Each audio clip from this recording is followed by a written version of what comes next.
வணக்கம் நண்பர்களே, இது VDL விளாக்ஸ். கதை கேட்கலாம் வாங்க. முல்லைக்கு தேர் கொடுத்த வீர யுக நாயகன் வேல்பாரியின் கதையை கேட்க வந்த உங்க எல்லாரையும் பாரியின் பரம்பு மலைக்கு கூட்டிட்டு போறதுல எனக்கு ரொம்பவே மகிழ்ச்சி. ஹிப்பாலஸும் உதயஞ்சேரலும் பேசிக்கிட்டு இருக்கிறாங்க. உதயஞ்சேரல் சொல்றான், இதுவரை பரம்பின் மீது சோழர்களுக்கு எந்த பகையுமே உருவாகவில்லை. அப்படி இருக்க செங்கன சோழன் ஏன் இவ்வளவு பெரிய ஏற்பாடுகளை செய்து கொண்டிருக்கிறான் அப்படின்னு கேக்குறான். கொஞ்சம் அமைதிக்கு பின்னால திரும்பவும் சொல்றான், அவனது படையின் தன்மையையும் எண்ணிக்கைகளையும் பற்றி என் ஒற்றர்கள் சொல்லும் கணக்கை என்னால் நம்பவே முடியவில்லை. அது வரைக்கும் போன எபிசோட்ல பார்த்தோம். அதுக்கப்புறம் என்ன நடந்துச்சுன்னு இந்த எபிசோட்ல பார்க்கலாம். வீரயுக நாயகன் வேல்பாரி, பாகம் 67. கருப்பன்குடி மூதாதையர்கள் தான் அதை கண்டறிஞ்சாங்க. எத்தனை தலைமுறைகளுக்கு முன்னால அது நிகழ்ந்தது அப்படின்னு தெரியல. எண்ணில் அடங்காத காலத்துக்கு முன்னால அது நிகழ்ந்தது அப்படின்னு சொல்லுவாங்க. அந்த ஆற்றுக்கு அப்போது பெயரிடப்படல. பெயர் இல்லாத அந்த ஆற்றின் வலக்கரை முழுவதும் செவல் படிந்த சிறு மண் பரப்பு. அதில் புதர் மண்டிய புற்காடு. புல்லின் வகைகள் தாம் எத்தனை எத்தனை, வடிவத்திலும் நிறத்திலும் அவை ஏற்படுத்தும் வாசனையிலும் வகைப்படுத்த முடியாதவையாகத்தானே இன்று வரை இருக்கின்றன. பறவைகளும் விலங்குகளும் மேய்தறியும் புல்லை கொண்டே மனிதன் தனக்கானதை கண்டறிகிறான். ஆவினத்தை மேய்த்து கொண்டிருக்கையில புதர் ஒண்ணுல நீர் தோகை கொண்ட பெரும் புல் விளைஞ்சு கிடந்தது. மேய்த்து கொண்டிருந்தவன் அது என்ன வகை புல் அப்படின்றத தெரிஞ்சுக்க அந்த தோகையை கைகளால் பறித்து பார்க்க முயற்சி பண்ணியிருக்கான். தோகையின் பக்கவாட்டு கூர்மை கிழித்து விடக்கூடியதா இருந்திருக்கு. அதோட நீள் தண்டு கொஞ்சம் வேறுபட்டு இருந்ததையும் பார்த்திருக்கிறான். மேய்ச்சல் வெளிதான் மனிதன் இயற்கையின் நுட்பத்தை கவனிக்க கிடைச்ச முதல் பெரும் வாய்ப்பு. பறந்து அலையும் தும்பிகள், காலூன்றா புற்கள் எவை அப்படின்றத தொடங்கி நீண்டிருக்கும் புல் நுனியில் செருகி நிற்கும் பனித்துளியின் கணம் வரை அனைத்தையும் அவன் அறிவின் சேகரமாக மாற்றிக்கொண்டிருந்தான். கருநீல நிறமும் நெடுநீள் தோகையும் உடைய அந்த புல்லின் தண்டு பகுதியை ஒரு நாள் தற்செயலாக கடித்து பார்த்தான். அதன் சாறு அவன் அறிந்திராத தித்திப்ப கொடுக்குது. மீண்டும் கடிக்கிறான். தித்திப்பின் அளவு குறையவே இல்லை. மீண்டும் மீண்டும் கடித்து சுவைக்கிறான். சுவை குறையாத இந்த புல்லை பற்றி தன் கூட்டத்தார் எல்லாருக்கும் போய் சொல்றான். அனைவரும் வந்து கடித்து சுவைச்சு பார்க்கறாங்க. அதை சுவைப்புல் அப்படின்னே சொல்றாங்க. அந்த சுவைப்புல் தனது கணுக்களிலிருந்து முளை விடுவது அறிந்து கரணைகளாக அதை வெட்டி புதிய இடத்தில் நட்டு வைக்கிறாங்க. கணுக்கள் தழைத்து பெரும் புற்களாகுது. பல கரணைகளை ஒரே இடத்தில் பரவலாக நட்டு வைக்க சுவைப்புல் பெருங்காடாக வளர தொடங்குது. இந்த அரிய புல்லை பற்றி மற்றவர்களும் கொஞ்சம் கொஞ்சமாக தெரிஞ்சுக்க தொடங்குறாங்க. கருப்பன்குடியினர் அரிய வகை சுவைப்புல்லை பயிரிட்டு வளர்க்குறாங்க அப்படின்ற செய்தி பரவ பலரும் அவங்க கிட்ட வந்து சுவைப்புல்லை கேட்டு வாங்கிட்டு போனாங்க. நாளடைவுல சுவைப்புல் அப்படின்ற பெயர் நீங்கி அந்த குடியின் பெயரால கரும்பா புல் அப்படின்னும் கரும்பு அப்படின்னும் அதுக்கு பெயராயிருச்சு. தலைமுறைகள் பல கடந்தோடுது. கருப்பன்குடியினர் கரும்பின் எண்ணற்ற நுட்பங்களை தங்களது பட்டறிவில் சேகரிச்சாங்க. கணுக்களின் முகம் பார்த்து கரும்பின் சுவையை கணிக்கும் பேரறிவு அவங்களுக்கு இருந்துச்சு. புதிய நிலங்களில் எந்த வகை கரணைகளை நடணும் அப்படின்னும் எந்த வகை கரும்புகள் தித்திப்பின் உச்சம் அப்படின்னும் அவங்க துல்லியமா தெரிஞ்சுக்கிட்டாங்க. பனைச்சாற்றிலிருந்து காய்ச்சப்பட்ட இனிப்பு கட்டியை போல கருப்பஞ்சாற்றில் இருக்கும் இனிப்பு கட்டியை காய்ச்சி எடுக்கிறாங்க. செய்தி எங்கேயும் பரவுது. கரும்பென அழைக்கப்படும் சுவைப்புல் அரிதினும் அரியதொன்றாக எல்லோரும் பேசிய காலத்தில்தான் அந்த கொடும் தாக்குதல் நடந்தது. பயிரிடுதலின் நுட்பத்தை அறிய பல தலைமுறையாக தங்களை ஒடுக்கி கொண்டு மண்ணுள் புதைந்திருந்த கருப்பன்குடியினரின் மீது திடீர் தாக்குதல் நடக்குது. தாக்குதல் நடத்தியவர்கள் தங்களை சோழர் குடி அப்படின்னு சொல்லிட்டாங்க. இரக்கமற்ற கொடும் தாக்குதலை எதிர்கொள்ள முடியாம கருப்பன்குடியினர் சிதைவுற்று வீழ்ந்தாங்க. அவங்கள வெட்டி வீசி விளைநிலங்களையும் செல்வங்களையும் கைப்பற்றுவதுதான் அந்த காலத்து நடைமுறை. ஆனால் சோழர் குடியின் தலைவன் கருப்பன்குடியினரின் அறிவையும் ஆற்றலையும் நன்கு உணர்ந்தவனாக இருந்தான். அதனால அந்த குடியினரை முழு முற்றாக அழிக்கல. எல்லோரையும் விளைநிலங்களில் அடிமைகளாக மாற்றினான். கரும்பை எவ்வளவு அதிகமாக விளைய வைக்க முடியுமோ அவ்வளவு அதிகமாக விளைய வச்சான். கரும்பின் சுவை எங்கும் பரவுது. பனை வெல்லத்தையும் ஈச்சம் வெல்லத்தையும் கரும்பின் வெள்ளச்சுவை மிஞ்சுது. தலைமுறைகள் பல கடந்தாலும் கருப்பன்குடியின் அடிமை வாழ்வு முடிஞ்சபாடில்ல. அவங்க அளவுக்கு கரும்பை அறிந்த மனித கூட்டம் எதுவுமே உருவாகல. இந்த நிலையில்தான் யவன வணிகம் தொடங்குது. சேரனின் மிளகுதான் முதலில் யவனர்களை ஈர்த்தது. அந்த வணிகமே பெருமளவு நடந்துட்டு இருந்துச்சு. அப்போது இந்த நிலத்தில் வேறேதும் புதுமையாக கிடைக்காதா என பல முறை யவன வணிகர்கள் கடற்கரை நகரங்களுக்கு தொடர்ந்து வர தொடங்குறாங்க. அவங்களுக்கு தரப்பட்ட விருந்தொன்றுல கரும்பு பரிமாறப்படுது. அதன் தித்திப்பும் தீஞ்சுவையும் அவங்களையே மயக்கிருச்சு. கரும்பின் கெட்டி பாகும் விளைய வைக்கக்கூடிய விதத்தில் கரும்பின் கரணைகளும் யவனம் நோக்கி நாவாய்களில் பயணப்படத் தொடங்குது. சோழ அரசனின் அவையில் யவன தேரலும் மினுக்கும் பாண்டங்களும் மாற்றுப் பொருளாக வந்திறங்குது. காலம் ஓடியபடி இருந்துச்சு. தம் குலத்தின் விடுதலையை பெற்றே ஆகணும் அப்படின்ற வேட்கையில அவ்வப்போது கருப்பன்குடி வீரர்கள் முளை தெழுவாங்க. ஆனா அது எப்படியும் சோழனுக்கு தெரிஞ்சிரும்.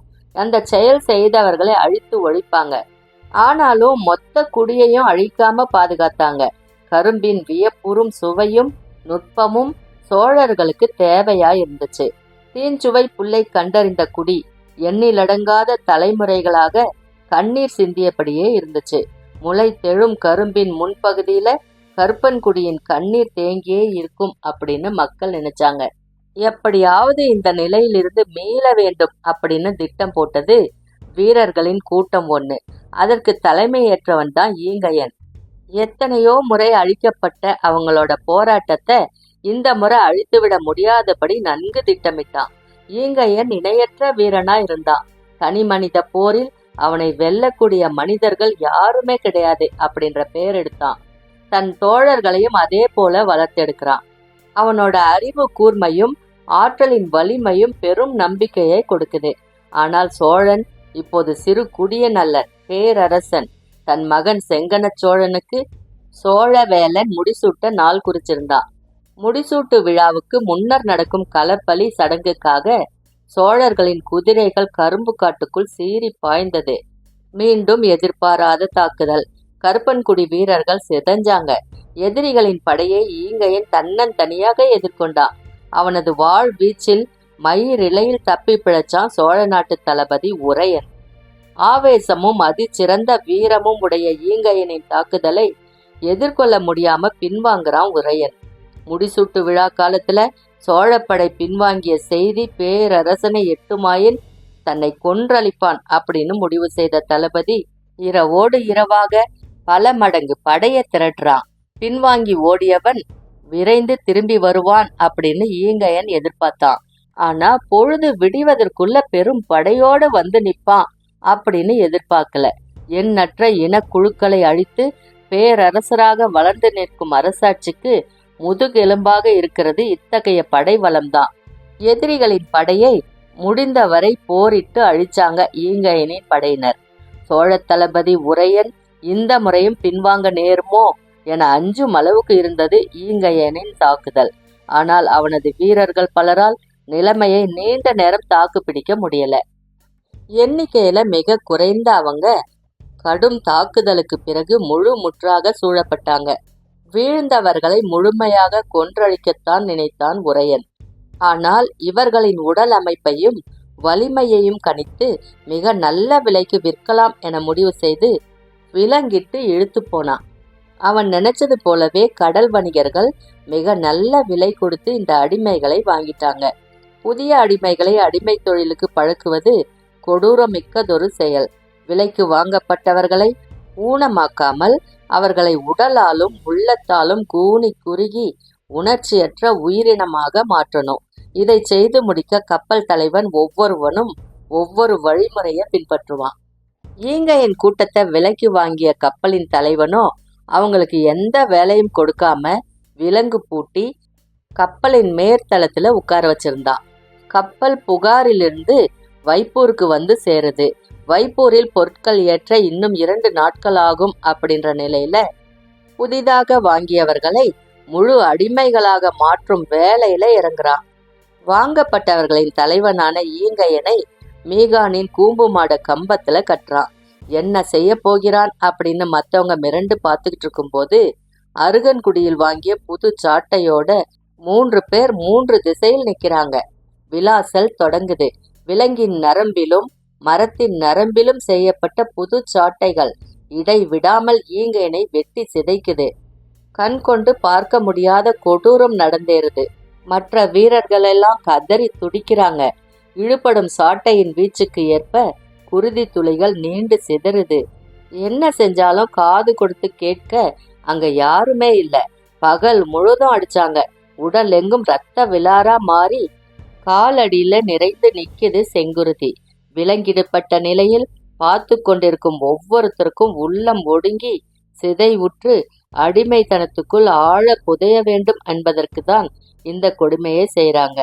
மாலை மங்கிய போது ஈங்கையன் முழுமையாக நினைவிழந்துட்டான். கப்பலில் ஏற்றப்பட வேண்டிய பொருள்கள் வந்து சேருது.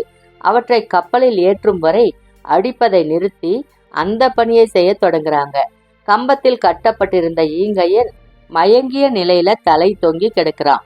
விலங்கிடப்பட்ட அவனது தோழர்கள் என்ன செய்யறதுன்னே தெரியாம துடிக்கிறாங்க. இந்த நிலையில்தான் துறைமுகத்தின் கீழ்ப்பகுதியிலிருந்து பெரு நெருப்பு எழுது. கப்பலில் இருந்தவங்க அதை அணைக்க ஓடுறாங்க. விலங்கிடப்பட்ட அடிமைகள் தங்களையோ தங்கள் தலைவனையோ விடுவிக்க என்ன செய்யறதுன்னே தெரியாம கதறி துடிக்கிறாங்க. நேரமாக ஆக நெருப்பு எங்கும் பரவுது. ஒரு கட்டத்துல அவங்க இருக்கும் கப்பலின் விளிம்பு பகுதியில நெருப்பு மேலேறி கொண்டிருந்தது.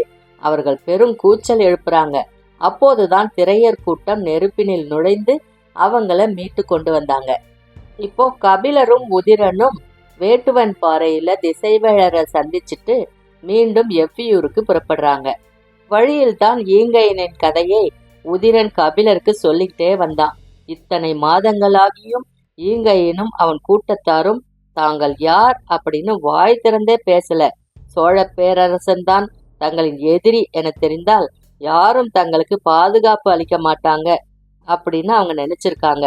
அது மட்டுமல்ல, யாரிடமும் நம்பிக்கை கொள்ளும் சூழலும் அவங்களுக்கு இல்லை. அதனாலதான் அவங்க பேச்சற்று இருந்திருக்காங்க. நம்மவர்கள் அவங்கள மீட்டதும் இங்கு வந்ததிலிருந்து நல்லதொரு மருத்துவம் செய்து அவர்கள் தலைவன் ஈங்கையனை காப்பாற்றியதும் அவர்களுக்கு நம் மீது நல்ல எண்ணத்தை உருவாக்கி இருக்கு. ஆனாலும் நாம் யார் அப்படின்றத முழுமையா தெரிஞ்சுக்காம பேச மறுக்கிறாங்க. கடுவனின் கதையை அறிந்த பிறகுதான் நம்பி பேச தொடங்குறான் ஈங்கையன்.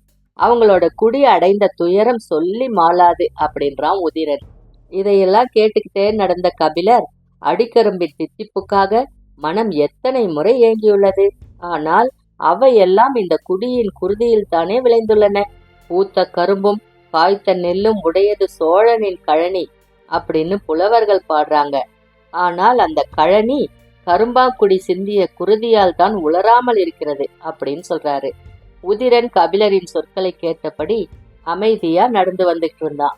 நெருப்பிலே அழிந்து விடாமல் இவர்களை மீட்டெடுத்ததன் மூலம் வாழ்வெல்லாம் மகிழ்ந்துண்ட கரும்பஞ்சாற்றுக்கும் வெள்ளத்துக்கும் கைமாறு செய்துள்ளோம் அப்படின்னு சொல்றாரு கபிலர். திரையர்கள் இருந்ததால் தான் இவர்களை மீட்டெடுக்க முடிந்தது. ஈங்கையனின் உருவ அமைப்பை பார்த்தால் உங்களுக்கு தெரியும். அவ்வளவு திறன் வாய்ந்த ஒருவனை கம்பத்திலிருந்து பீத்தெடுத்து தோளிலே போட்டு தூக்கி கொண்டு நெருப்பிலிருந்து வெளியேறுவதெல்லாம் இயலுகிற செயலன்று அப்படின்றான் உதிரன். அமைதியா நடந்து வந்த கபிலர் சொல்றாரு, வெற்றிலையும் கரும்பும் மனித குலம் இருக்கும் வரை தேவைப்பட்டு கொண்டே இருக்கும்.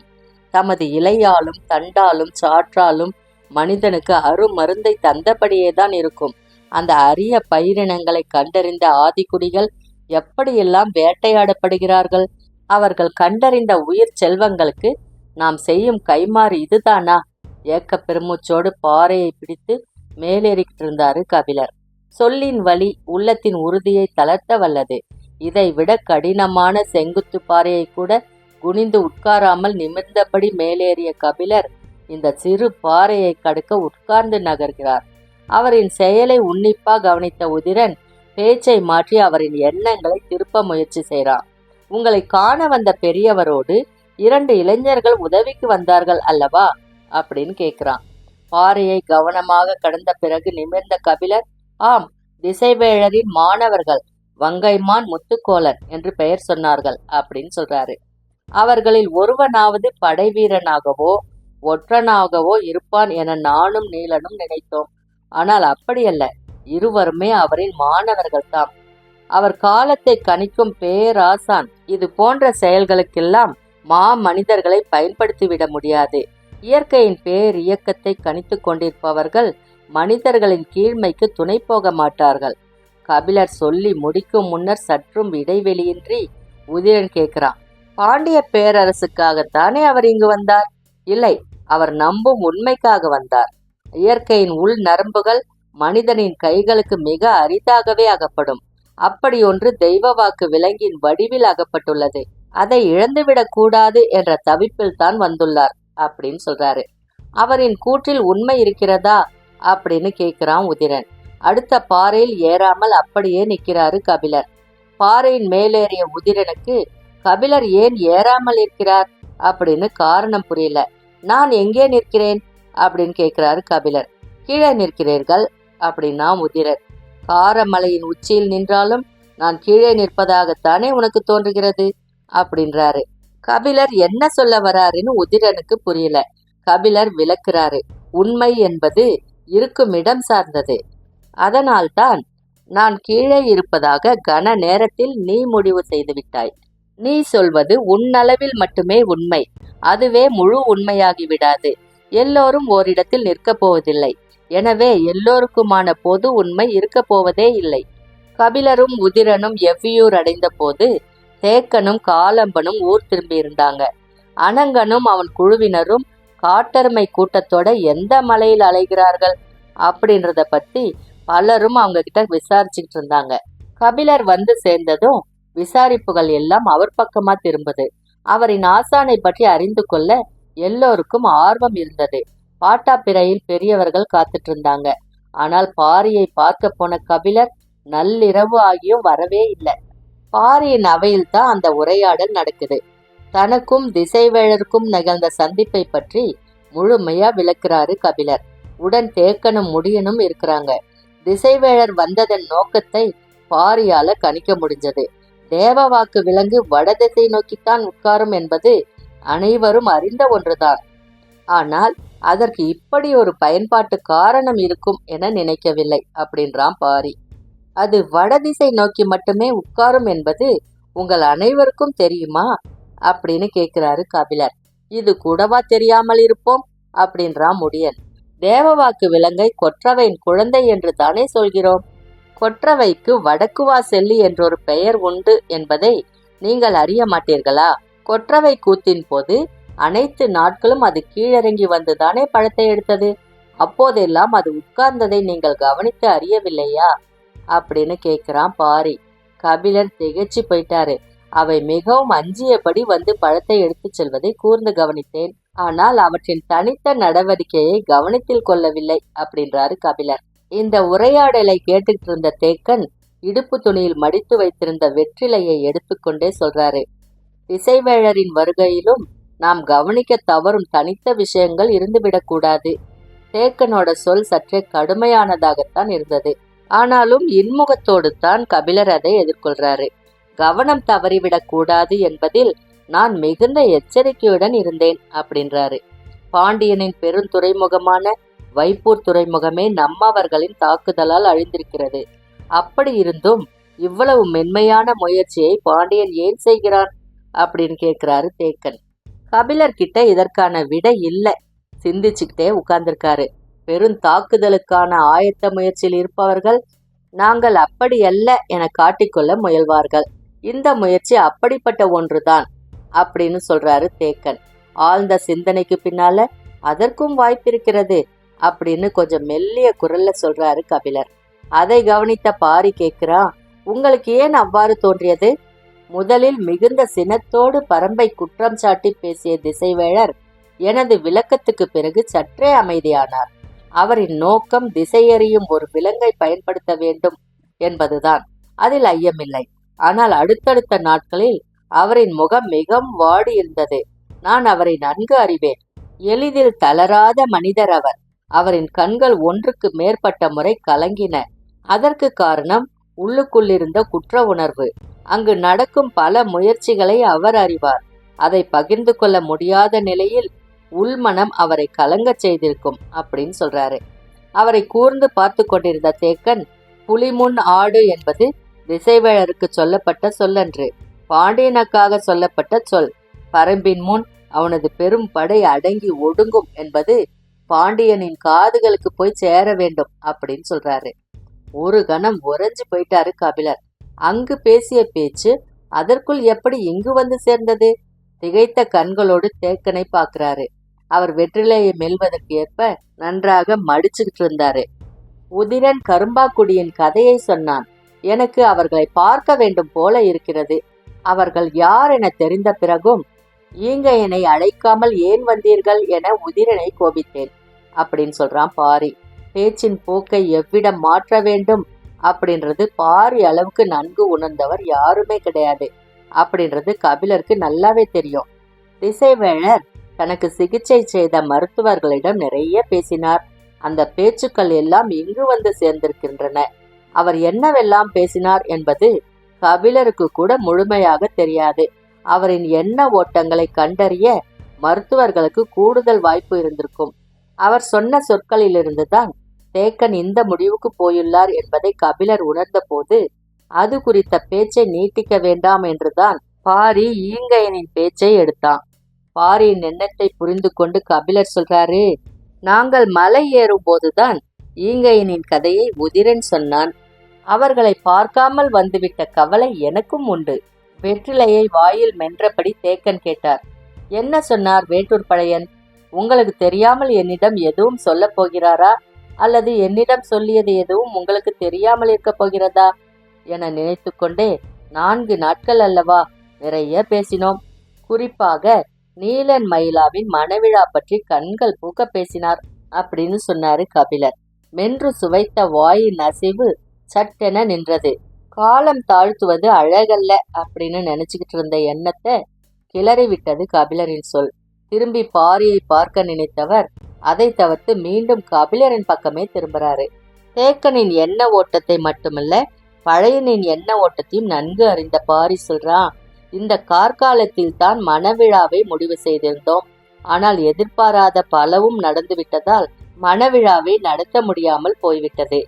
அதற்காக இனியும் காலம் கடத்த வேண்டாம். உப்பரைக்கு போய் வந்த 3ஆம் நாள் மணநாளாக முடிவு செய்து செய்தி அனுப்புங்கள் அப்படின்னு சொல்றான் பாரி. நீண்ட நாள் பேச்சு அந்த கணமே முடிவானது தேக்கனுக்கு பெரும் மகிழ்ச்சியை தந்தது. உடனே சம்மதித்தான். கபிலரும் மகிழ்வடைஞ்சாரு. உப்பரைக்கு போய் வந்தவுடன் என்று பாரி ஏன் சொன்னான் அப்படின்றது மட்டும் அவருக்கு புரியல. உப்பரை எங்கே இருக்கிறது, போய் வர எவ்வளவு நாட்களாகும் அப்படின்னு கேட்கிறாரு. போய் வர 1 மாதமாகும். ஆண்டுக்கு ஒரு முறை பரம்பின் தலைவன் அங்கு போய் திரும்புவது கால கால பழக்கம். இந்த முறை சற்று தாமதமாகிவிட்டது அப்படின்னு சொல்றான் தேக்கன்.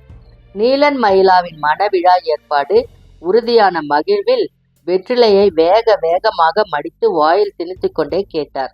நீங்கள் என்னோடு இருந்து மணவிழா வேலையில் பங்கெடுக்கிறீர்களா, அல்லது பாரியோடு உப்பரைக்கு போய் வருகிறீர்களா? கை நீட்டி வெற்றிலையை கேட்டார் கபிலர். மறுமொழி ஏதும் சொல்லாமல் கை நீட்டுகிறாரே என சிந்தித்தபடி வெற்றிலையை கொடுத்தார் தேக்கன். வாங்கி அதை தோதாக மடித்து கொண்டே கபிலர் சொன்னார், இந்த கேள்விக்கு நான் சொல்லித்தான் விடை தெரிய வேண்டுமா உங்களுக்கு? சிரித்தான் பாரி. வெற்றிலையை வாயில் மென்றபடியே முடியன் சொன்னான், தேவ வாக்கு விலங்கு திசை மாறியா உட்கார்ந்து விட போகிறது? மீண்டும் சிரிக்கிறான் பாரி. கிடைத்த வாய்ப்பை கொண்டு தேக்கனை நோக்கி சொல்லை சுழற்றினார் கபிலர். இத்தனை நாட்களாகியும் தனித்த விஷயங்களை கவனிக்கவில்லையா நீங்கள்? அறை எங்கும் பொங்கி வெடித்தது சிரிப்பு. அது வரைக்கும் இந்த எபிசோட்ல பார்த்தோம். அதுக்கப்புறம் என்ன நடந்துச்சுன்னு அடுத்த எபிசோட்ல பார்க்கலாம். அது வரைக்கும் உங்களிடமிருந்து நன்றி கூறி விடை பெறுவது VDL Vlogs VDL. நன்றி, வணக்கம்.